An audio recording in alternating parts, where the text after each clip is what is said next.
Okay, so we've got quadratic equations here.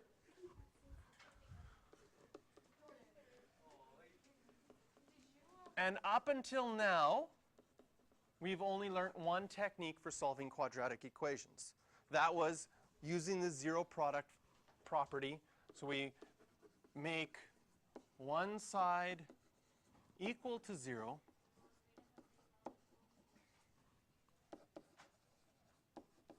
then factor.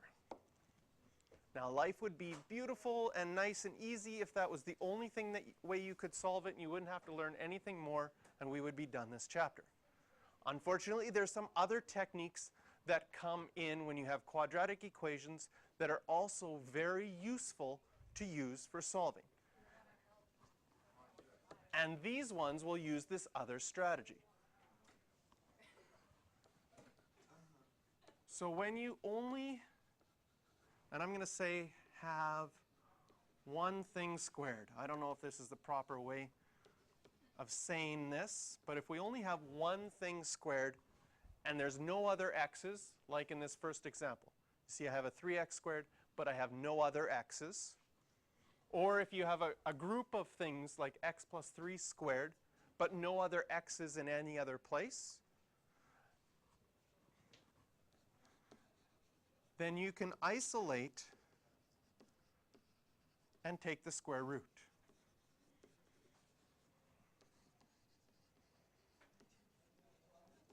And I'm going to just put plus or minus in brackets so that you remember that when you take the square root, you're going to have to add plus or minus to both sides. So in the first example here, we're not going to use our previous strategy of, oh, I have a quadratic equation, I'll make one side equal to 0 and factor. Now I also say I have a quadratic equation, but since I only have one x squared, I can isolate it. I can add 7 to both sides, get 3x squared equals 15, divide both sides by 3, and get x squared equals 5. And once I've isolated, then I can take the square root of both sides. Remember, plus or minus.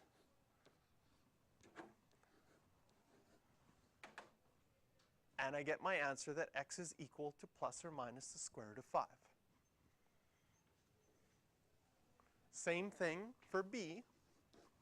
I recognize that I have something squared. I can isolate the square on one side, which it is already. It is already by itself. And so now I can square root both sides. I have to remember when I do that to add plus or minus. Then to get x by itself, I just have to subtract 3 on both sides. So I'll write that here, minus 3, minus 3. We usually write a number first and your square root at the end, because if you write the number at the end, sometimes you get careless and draw the square root too long. So this way you know for sure that that minus 3 isn't underneath our square root sign. And we get minus 3 plus or minus the square root of 20, and we'd get 2.5 out of 3, because we can simplify the square root of 20 is 2 root 5. I